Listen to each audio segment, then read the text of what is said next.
नमस्कार दोस्तों, welcome on my YouTube channel legal and tax गुरु। मेरा नाम ठाकुर मुकेश कुमार भट्टरावत एडवोकेट है। आज मैं आपके समक्ष एक बड़ा ही महत्वपूर्ण विषय है जिसके बारे में आज मैं आपसे चर्चा करूंगा। एनजीओ क्या होती है? एनजीओ का मतलब है नॉन गवर्नमेंट ऑर्गेनाइजेशन क्या होती है, उसका रजिस्ट्रेशन कैसे होगा। ट्रस्ट क्या होती है, ट्रस्ट का रजिस्ट्रेशन कैसे होगा, क्या उसका प्रोसीजर है।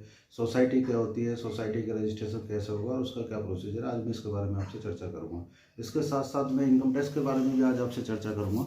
इनकम टैक्स का जो 80G सेक्शन है जो हमारा इनकम टैक्स एक्ट में, मैं उसके बारे में भी आपसे चर्चा करूंगा। इसके साथ साथ मैं 12A की जो अप्रूवल होती है वो अप्रूवल कैसे ली जाएगी, किस तरीके से ली जाएगी और क्या क्या उसका प्रोसीजर है, आज मैं उसके बारे में भी आपसे चर्चा करूंगा। चलिए आपका ज़्यादा समय ना लेते हुए मैं वीडियो स्टार्ट करता हूं। लेकिन वीडियो स्टार्ट करने से पहले, जैसे कि मैं हर वीडियो में आपसे निवेदन करता हूं कि जिस व्यूवर्स ने अभी तक मेरे वीडियो को सब्सक्राइब नहीं किया है तो वो इस वीडियो को सब्सक्राइब कर लें, ताकि इस तरीके की लीगल जानकारी जो आप तक हमेशा पहुँचती रहे हमारे चैनल के माध्यम से। तो चलिए वीडियो स्टार्ट करते हैं। सबसे पहले मैं बात करता हूँ एनजीओ क्या होती है। एनजीओ होती है नॉन गवर्नमेंट ऑर्गेनाइजेशन। ये 3 तरीके से एनजीओ को रजिस्टर किया जा सकता है इंडिया के अंदर। सबसे पहले क्या है, आप ट्रस्ट एक्ट जो है हमारा, आप उसमें जाकर ट्रस्ट रजिस्टर करके उस तरीके से भी आप एनजीओ को रजिस्टर कर सकते हैं, पहली बात।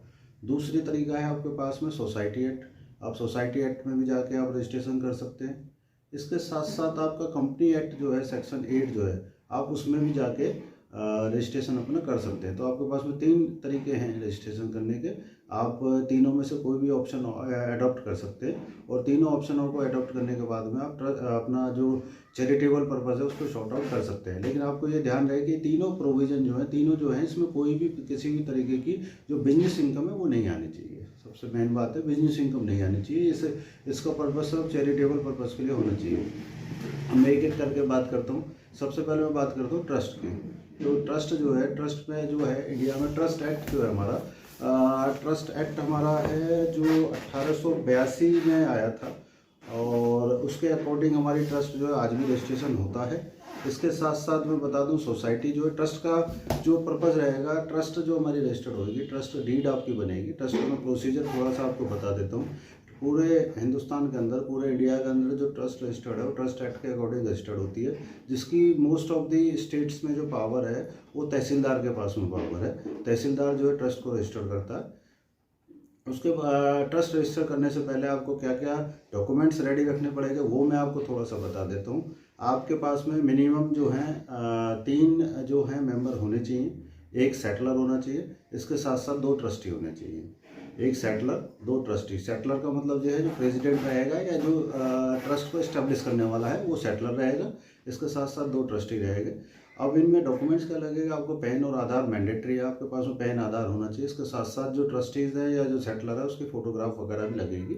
और इसके साथ साथ जो 2 एविडेंस के लिए 2 जैसे आप एग्रीमेंट वगैरह बनाते हैं, सेम वही प्रोसीजर है। 2 आपके पास में जो विटनेस है, 2 विटनेस की फ़ोटो लगेगी और 2 विटनेस के एड्रेस वगैरह, उनके आधार वगैरह उसके साथ में लगेंगे।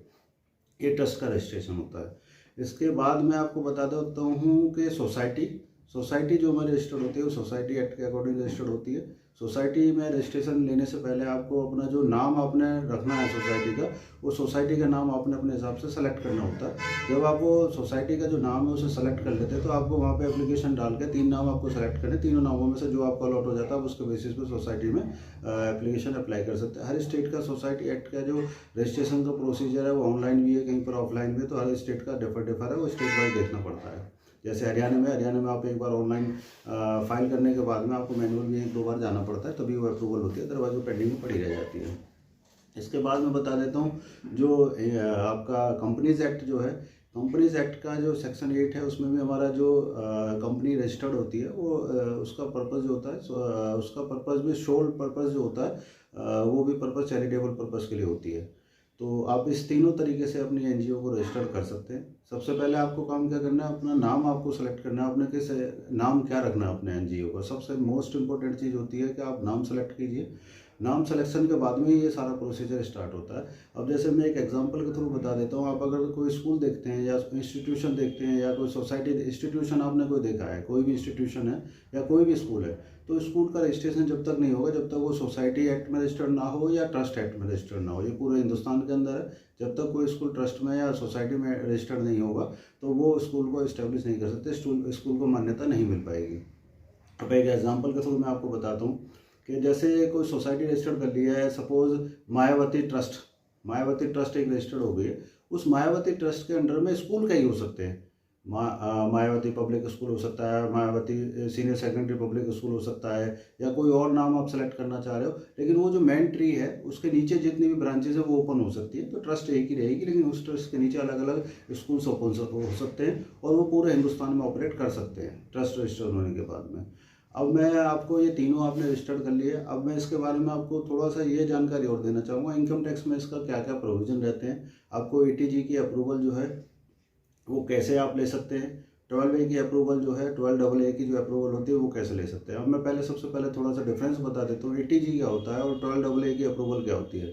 12AA की जो अप्रूवल होती है, जब आप इनकम टैक्स में एप्लीकेशन लगाते हैं तो वो एप्लीकेशन के साथ साथ आपको कुछ डाटा भी इंफॉर्मेशन प्रोवाइड करनी पड़ती है। अगर आपकी न्यूली ट्रस्ट है या NGO है तो आपको उस केस में वो डॉक्यूमेंट्स लगाने की जरूरत नहीं है। अदरवाइज फाइनेंशियल स्टेटमेंट्स जो होती हैं, जो CA से ऑडिटेड होनी चाहिए, वो सारे डॉक्यूमेंट्स लगते हैं, KYC लगते हैं, सारे यूज़र ID पासवर्ड आपका इनकम टैक्स का आपके पास में होना चाहिए, पैन आपके पास में होना चाहिए, जो उसको साइन कर रहा है उसका आधार उसके पास में होना चाहिए, तभी वो एप्लीकेशन आप मूव कर सकते हैं। अदरवाइज आप एप्लीकेशन इनकम टैक्स की साइट पर जाकर मूव नहीं कर पाएंगे।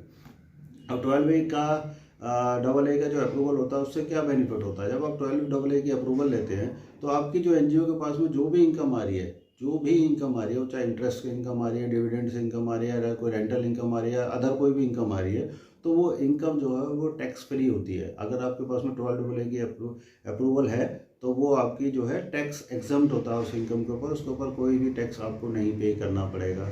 मोस्ट इम्पोर्टेंट बात। इसके बाद मैं बात करता हूँ ATG की। ATG का क्या होता है कि ATG की अप्रूवल आपको कमिश्नर देता है, जो भी कमिश्नर है। ATG की एप्लीकेशन आप लगाओगे, ATG की अप्रूवल एप्लीकेशन के साथ में सेम जैसे 12A की अप्रूवल जाती है उसके साथ भी सेम डॉक्यूमेंट्स ही जाते हैं। KYC आपका जाएगा, आपका पर्पस क्या है, आपके जो ट्रस्ट रजिस्टर्ड करिए तो ट्रस्ट रजिस्टर्ड जो हुई है उसकी कॉपी जाएगी, अगर सोसाइटी रजिस्टर्ड है तो सोसाइटी की कॉपी जाएगा, अगर सेक्शन 8 में कंपनी रजिस्टर्ड करी हो तो उसके डॉक्यूमेंट सारे वगैरह आपको वहाँ पे ऑनलाइन सबमिट करने पड़ेंगे। ये सबमिशन करने के बाद में आपको ATG जो होता है, ATG का पर्पस क्या होता है वो मैं आपको थोड़ा सा ब्रीफ करूँगा। ATG का पर्पस ये है, अगर कोई भी पर्सन, आपको कोई कंपनी है, कोई पर्सन है या कोई अदर फॉरेन से आपके पास में कोई डोनेशन वगैरह आ रही है, तो डोनेशन इंडिया के अंदर जो भी अगर कोई डोनेट कर रहा है कोई भी अमाउंट, तो वो उसके ऊपर अपना टैक्स में एग्जम्पशन ले सकता है उस अमाउंट की। उसका कोई लिमिट नहीं है ATG के अंदर, ATG की एक पर्टिकुलर लिमिट दे रखी हो, आप उसमें लिमिट में ही आप दे सकते हैं। आप ऐसा नहीं है कि आपने 1 करोड़ रुपए ATG में दे दिया तो आप 1 करोड़ का एग्जम्पशन ले लोगे, ऐसा नहीं है, एक लिमिट है उसके लिए इंडिविजुअल के केस में। आप कंपनी जो है, कंपनी भी अपना डोनेशन दे सकती है, एक इंडिविजुअल आदमी भी उस ट्रस्ट को या सोसाइटी को, NGO को डोनेशन दे सकता है। अगर ATG की अप्रूवल है तो जो डोनेशन देने वाला आदमी है वो उस रिसिप्ट के बेसिस पे अपने इनकम टैक्स में उसकी एजम्पशन ले सकता है। ये ATG की अप्रूवल होती है। होप दोस्तों आपको ये मेरी वीडियो पसंद आई होगी, आपको समझ में आया होगा कि सोसाइटी, ट्रस्ट और कंपनी जो सेक्शन 8 में रजिस्टर्ड होते हैं उन तीनों में क्या डिफरेंसेस हैं, वो तीनों कैसे रजिस्टर्ड होनी है। NGO कोई सेपरेट एंटिटी नहीं होती है। NGO जो है, आप ट्रस्ट रजिस्टर्ड कर लिया तो वो भी NGO की तरह काम कर सकती है, सोसाइटी रजिस्टर्ड कर लिया तो वो भी NGO की तरह काम कर सकती है, और आपने सेक्शन 8 में अगर कंपनी रजिस्टर्ड करा ली तो वो भी NGO की तरह काम करती है। इसमें सिर्फ डिफरेंस इतना है कि जो सोसाइटी के बाय लॉज बने हुए हैं आप उससे बाहर नहीं जा सकते, ट्रस्ट के जो बाय लॉज बने हुए हैं आप उससे बाहर नहीं जा सकते। अगर आपको उससे बाहर जाना है तो आपको दोबारा से रिवाइज ट्रस्ट डीड बनानी पड़ेगी, या उसके बाद में अगर सोसाइटी में आपको कुछ करना तो आपको रिवाइज बाय लॉज आपको रेडी करने पड़ेगा। सेम कंपनी लॉ में भी है, अगर MOA आपने बना रखा तो MOA आपको चेंज करना पड़ेगा, और वो कंपनी एक्ट में आपको जो भी प्रोविजन है उस हिसाब से ऑनलाइन जाकर वो चेंजेस करना पड़ेगा, अगर आप ये चाहते हैं कि कोई भी चेंजेस करना चाहते हैं। तो NGO एक बड़ा वाइडर स्कोप है। NGO क्या है, अगर आपको गवर्नमेंट से कोई ग्रांट लेना है तो उसके लिए भी आप एप्लीकेशन वगैरह मूव कर सकते हैं, आपको नीति आयोग से भी आप अप्रूवल ले सकते हैं ट्रस्ट के बेसिस पे। तो सबसे इम्पोर्टेंट काम आपका यही होता है कि जो NGO हैं, NGO जो है आपको 3 तरीके से आप अपना रजिस्टर कर सकते हैं, या तो आप अपनी ट्रस्ट बना लीजिए, अपनी सोसाइटी बना लीजिए, कंपनी सेक्शन 8 की जो है आप कंपनी को ROC पर रजिस्टर कर लीजिए। धन्यवाद दोस्तों, होप आपको ये मेरी वीडियो समझ में आई होगी। और आपको ये वीडियो अच्छी लगी होगी। अगर मेरी वीडियो ये आपको अच्छी लगी है तो ज़्यादा से ज़्यादा लोगों को शेयर करें, जिससे कि इस तरीके की नॉलेज लोगों में कैसे एनजीओ ट्रीट करती है, एनजीओ कैसे काम करती है, उसके बारे में लोगों को नॉलेज मिले। धन्यवाद दोस्तों।